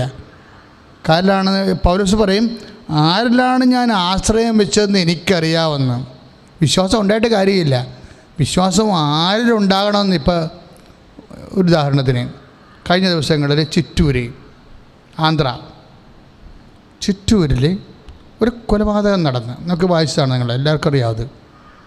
അപ്പം അതിൻ്റെ അകത്ത് വരണത് ഈ അലക്ക എന്ന് പറയുന്ന കുട്ടി, അവൾ കളക്ടറാകാൻ വേണ്ടി IAS പഠിക്കുന്ന കുട്ടിയാണ്, പഠിച്ചുകൊണ്ട് പ്രിപ്പയർ ചെയ്യുന്ന കുട്ടിയാണ്. അലക്ക സായി ദിവ്യ എന്ന് പറയുന്ന അവളുടെ ചേടത്തിയെ കൊന്നു കളഞ്ഞു. പുരുഷോത്തമൻ നായിഡു എന്ന് പറയുന്ന അപ്പനെ അറസ്റ്റ് ചെയ്ത്. അപ്പോൾ അത് ചോദിക്കുമ്പോൾ പറയണത് ഇതൊരു വിശ്വാസമാണ്. എന്താ വിശ്വാസം? ഞായറാഴ്ച കൊണ്ട് കലിയുഗം അവസാനിക്കുന്നു, തിങ്കളാഴ്ച മുതൽ സദ്യുഗം വരികയാണ്. അപ്പോൾ കലിയുഗത്തിന് മുമ്പ് മരിച്ച ആൾക്കാരെ സദ്യുഗം വരുമ്പോൾ ഉയർത്തെഴുന്നേറ്റ് വരും. അതൊരു വിശ്വാസമാണ്, അലക്കാടെ വിശ്വാസമാണ്. അപ്പം ഈ വിദ്യാഭ്യാസവും വിശ്വാസവും തമ്മിൽ ബന്ധമില്ലെന്ന് മനസ്സിലായില്ലേ? അതെന്തിന് IAS പോലും ഇരിക്കുന്ന കുട്ടിയാണത്, സ്മാർട്ട് ലേഡിയാണ്. പക്ഷേ അവൾ ഈ വിശ്വാസം തലക്കി കയറിയിട്ട് ആരെ കൊന്ന് അവളുടെ ചേട്ടത്തിനെ കൊന്നു കളഞ്ഞു. അവളുടെ അമ്മ അത് അംഗീകരിക്കുന്നു എന്നാണ് സത്യം. അമ്മ ഉദ്യോഗസ്ഥയാണ്, പ്രൈവറ്റ് കമ്പനിയിലാണ് ഉദ്യോഗസ്ഥ. അപ്പനും അംഗീകരിക്കുന്നുണ്ട് ആ സംഭവം. അപ്പോൾ അതൊരു വിശ്വാസമാണ്. ഇതുപോലെയുള്ള കുറേ വിശ്വാസങ്ങൾ ലോകത്തുണ്ടാവും. അപ്പോൾ അതുകൊണ്ടാണ് നമ്മൾ യേശുവിലുള്ള വിശ്വാസത്തിന് സത്യവിശ്വാസം എന്ന് പറയാൻ കാരണം. ഈശോ തന്നെ ലോകത്തിൽ ഐ ആം ദ ട്രൂത്ത്.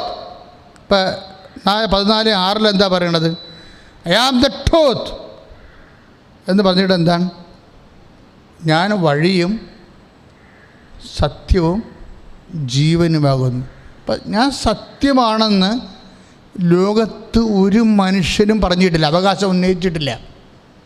മർക്സായാലും എംഗൽസായാലും ലെനിനായാലും എയ്ൻസ്റ്റീനായാലും ആരും അവർ സത്യമാണെന്ന് ക്ലെയിം ചെയ്തിട്ടില്ല.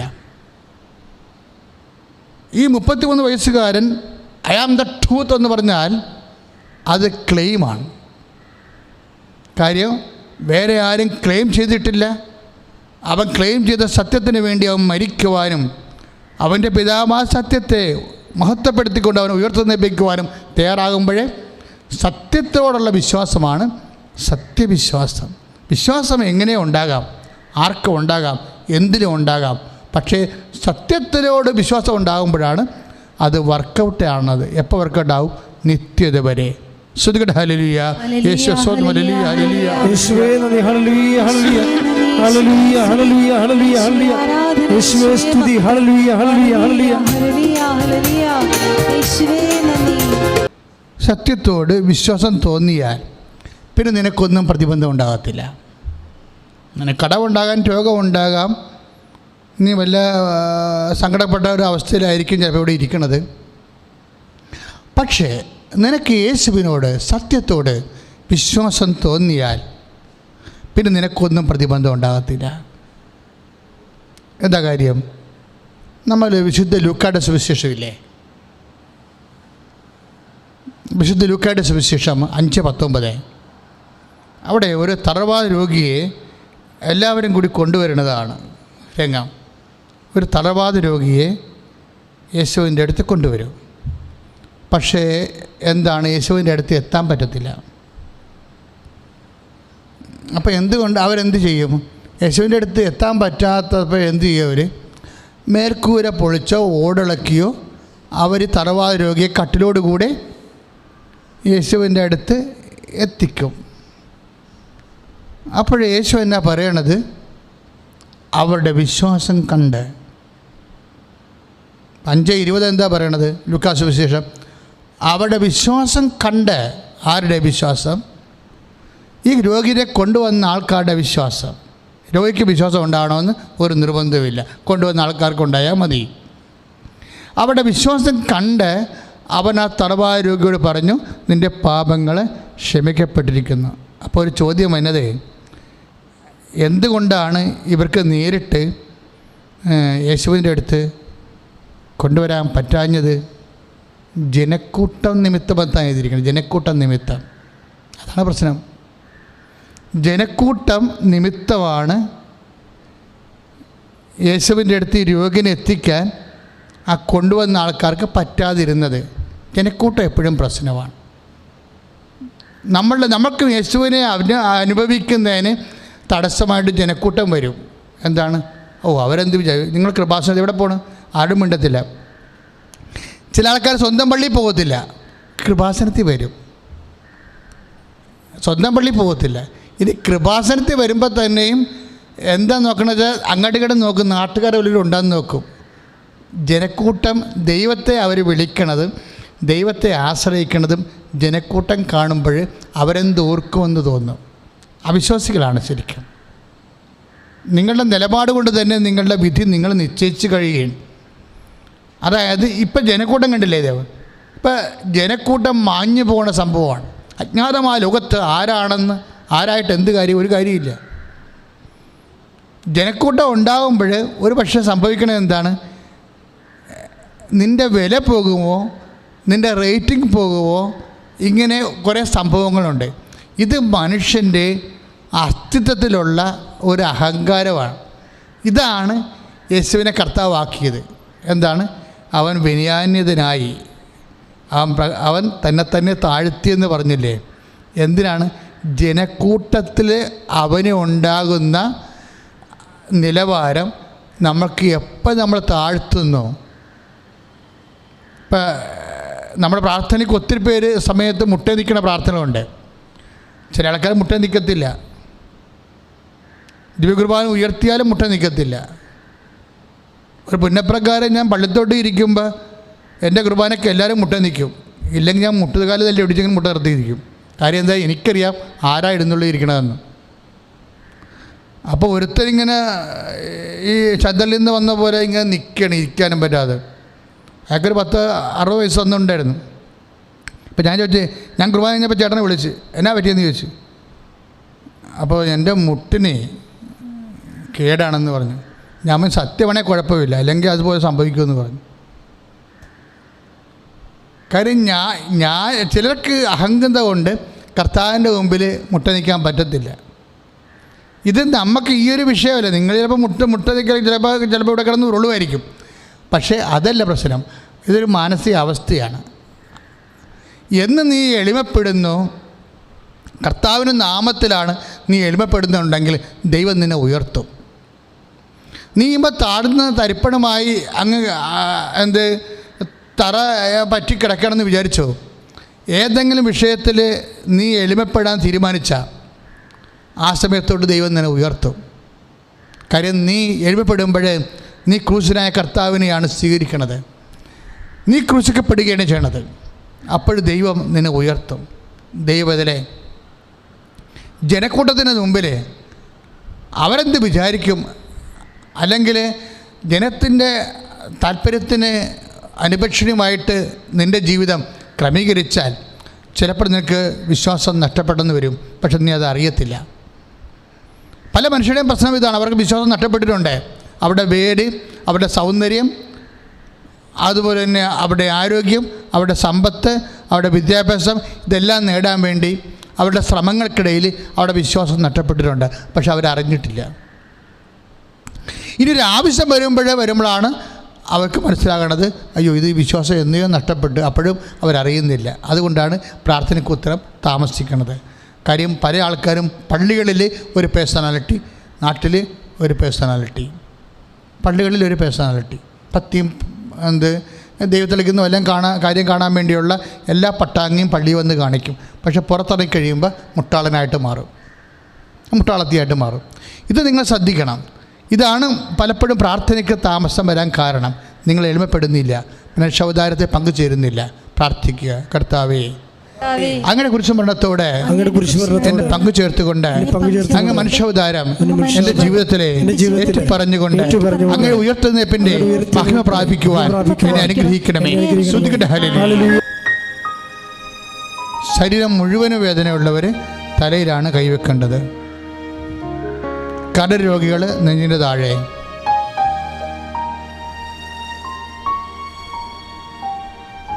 ഉദരരോഗികൾ ഉദരത്തിൽ. ഈ സൗഖ്യം രണ്ട് തരത്തിൽ നിങ്ങൾക്ക് ഫീൽ ചെയ്യും. ഒന്ന് ഡയറക്റ്റായിട്ട് സൗഖ്യം ഫീൽ ചെയ്യും. രണ്ടാമത്തത് നിന്നെ ചികിത്സിക്കുന്ന ഡോക്ടറായാലും ശരി, അങ്ങേർക്ക് നിൻ്റെ രോഗത്തെ കൃത്യമായി ഡയഗ്നോസ് ചെയ്തുകൊണ്ട് നിനക്ക് ആപ്റ്റ് മെഡിസിൻ തരാൻ വേണ്ടി പരിശുദ്ധാത്മാവ് സഹായിക്കും. കാരണം വ്യത്യസ്തമായ രീതികളിലാണ് മനുഷ്യന് സൗഖ്യം വരുന്നത് ഞാൻ ശുശ്രൂഷയിൽ കണ്ടിരിക്കുന്നത്. കർത്താവേ, മക്കൾ വിശ്വാസപ്രമാണം ചൊല്ലട്ടെ. കർത്താവേ, ഞാൻ നിന്റെ ഉന്നതമായ നാമത്തെ മഹത്വപ്പെടുത്തുന്ന കർത്താവേ, കർത്താവേ നിന്റെ വിശുദ്ധ പൗരോഹിത്യത്തെ നീ മഹത്വപ്പെടുത്തുന്ന കർത്താവേ, കർത്താവ് ഞാൻ നിന്റെ ഉന്നതമായ നാമത്തെ മഹത്വപ്പെടുത്തുന്ന കർത്താവേ, കർത്താവ് നിന്റെ വിശുദ്ധ പൗരോഹിത്യത്തെ മഹത്വപ്പെടുത്തണമേ കർത്താവേ. കർത്താവേ, സഭയിലുള്ള സാന്നിധ്യം പ്രകടമാക്കണമേ കർത്താവേ, സഭയിലുള്ള സാന്നിധ്യം പ്രകടമാക്കണമേ കർത്താവ്. 35 വർഷം ഞാൻ അർപ്പിച്ച കുർബാനയുടെ ശക്തി കൃപാസാൽത്താര ജീവനോടെ പ്രത്യക്ഷപ്പെട്ട പരിശുദ്ധ അമ്മയുടെ മധ്യസ്ഥത്തിലെ ഞാൻ മക്കൾക്ക് വേണ്ടി പ്രാർത്ഥിക്കുന്നു കർത്താവേ. ഈശോ ഞങ്ങൾക്ക് വേണ്ടി ക്രൂശിക്കപ്പെട്ടവനെ, ഈശോ ഞങ്ങൾക്ക് വേണ്ടി തിരുവായ മുറിവേറ്റവനെ, ഈശോ മുൾക്കിടം ചൂടിയവനെ, നിന്റെ മുൾക്കിടന്ന് ഒഴുകുന്ന വിശുദ്ധമായ രക്തം കർത്താവേ, ഈ ഹാളിൽ പ്രാർത്ഥിക്കുന്ന ഓരോ ഭക്തകളിലും യൂട്യൂബിലും കർത്താവേ ഫേസ്ബുക്കിലും അനേകം രാജ്യങ്ങളിൽ ഇപ്പോഴും പ്രാർത്ഥിച്ചുകൊണ്ടിരിക്കുന്ന ഓരോ വ്യക്തികളിലേക്കും കർത്താവിൻ്റെ ശക്തി ഒഴുകട്ടെ എന്ന് പ്രാർത്ഥിക്കുന്നു. കർത്താവിൻ്റെ ശക്തി ഒഴുകട്ടെ പ്രാർത്ഥിക്കുന്നു. ഈശോ കർത്താവേ, അവരെ സ്പർശിക്കണമേ കർത്താവേ. അടിപ്പിഴ പോലെ വൈദ്യാഘാതം പോലെ ദൈവികമായ ശക്തി ഈ നിമിഷം മക്കളിലേക്ക് ഇടിച്ചിറങ്ങട്ടെ. എന്റെ കർത്താവിന് ഉന്നതമായ നാമത്തിൽ, അധികാരത്തിൽ, ക്രിസ്തുവിന്റെ അടയാളത്തിൽ മാരക രോഗങ്ങള്, തീരവേദികള് യേശുക്രിസ്തുവിന്റെ നാമത്തിൽ സൗഖ്യമാകട്ടെ. പുര വാങ്ങിക്കാനോ സ്ഥലം വിൽക്കാനോ ഒക്കെ ബുദ്ധിമുട്ട് അനുഭവിക്കുന്നവരെ, ജപ്തി നടപടിയെ നേരിടുന്നവരെ, ഗുരുതരമായ മറ്റു രോഗങ്ങളുള്ളവരെ, വലിയ കലഹവും ഭിന്നതയും മദ്യപാനവും ഒക്കെ ഉള്ളത്, സമാധാനം നഷ്ടപ്പെട്ടവരെ ഒക്കെ സമർപ്പിച്ച് പ്രാർത്ഥിക്കുന്നു. നിങ്ങൾക്കുള്ള വിഷമതകളെല്ലാം നിങ്ങൾ ഈ സമയത്ത് ഓർത്ത് പരിശുദ്ധ അമ്മ വഴി ഈശോയ്ക്ക് സമർപ്പിക്കേണ്ടതാണ്. വിശ്വാസമാണ് അറിയാവുന്നവർ ചൊല്ലിക്കൊണ്ടിരിക്കുക, അല്ലാത്ത സ്തുതിച്ചുകൊണ്ടിരിക്കട്ടെ. യേശുവിന്റെ ഉന്നതമായ നാമത്തിന് സ്തോത്രം ചെയ്യുന്ന കർത്താവേ. ടിവിയിലും കർത്താവ് പ്രോഗ്രാം കാണുന്ന മക്കളെ നീ ആശീർവദിക്കണമേ കർത്താവേ. മൊബൈലിൽ കർത്താവ് ഈ പ്രോഗ്രാം കൊടുക്കുന്ന മക്കളെ ഇപ്പോൾ നീ സ്പർശിക്കണമേ കർത്താവേ. ഇപ്പോഴീ ധനഗ്രന്ഥത്തിലെ പ്രാർത്ഥിച്ചുകൊടുക്കുന്ന ഓരോ മക്കളെയും കർത്താവെ അവരെ സ്പർശിക്കണേ പ്രാർത്ഥിക്കുന്നു. എൻ്റെ കർത്താവിൻ്റെ വലിയ ശക്തി മക്കളിലേക്ക് ആവശ്യിക്കട്ടെ കർത്താവെ. ഒന്നും അസാധ്യമില്ലാത്തവനെ ഈശോ എല്ലാം സാധ്യമായവനെ ഈശോ എല്ലാത്തിനും കർത്താവ് ഒന്ന് കുറഞ്ഞ 26 പ്രാർത്ഥിക്കുന്നു. ദൈവം സമസ്തവും അവൻ്റെ പാദത്തിൻ്റെ കീഴിലാക്കിയിരിക്കുന്നു കർത്താവ്. എല്ലാം കർത്താവ് മക്കൾ അനുഭവിക്കുന്ന മനുഷ്യരനുഭവിക്കുന്ന മുഴുവൻ ക്ലേശങ്ങൾ, വ്യത്യസ്തമായ രംഗങ്ങളിൽ മനുഷ്യരനുഭവിക്കുന്ന മുഴുവൻ ക്ലേശങ്ങളുടെ മേലെ കർത്താവിന് തീരുമാനമുണ്ടാകട്ടെ. കർത്താവിൻ്റെ നാമം അവർ വിടുതൽ പ്രാപിച്ചുകൊണ്ട് നാമം മഹത്വപ്പെടുത്തിക്കൊണ്ട് കർത്താവ് ആശ്വാസത്തിൻ്റെ, സമാധാനത്തിൻ്റെ, സൗഖ്യത്തിൻ്റെ ജീവിതം നമ്മുടെ മധ്യസ്ഥതയിൽ യേശുക്രിസ്തുവിന്റെ നാമത്തിൽ നിങ്ങൾ ലഭിക്കട്ടെ.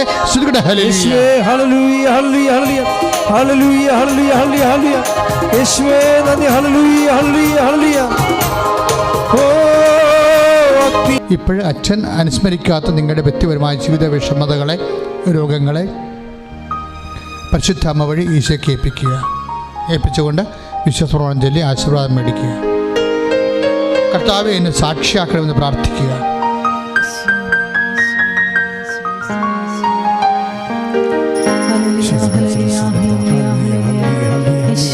യേശുവേ hallelujah hallelujah hallelujah hallelujah hallelujah യേശുവേ സ്തുതി ഹല്ലേലൂയ ഹല്ലേലൂയ ആരാധന ഹല്ലേലൂയ ഹല്ലേലൂയ ഹല്ലേലൂയ ആരാധന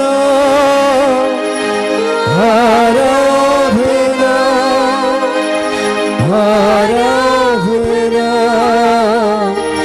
ആരാധന ആരാധന ആരാധന ആരാധന ആരാധന പരിശുദ്ധ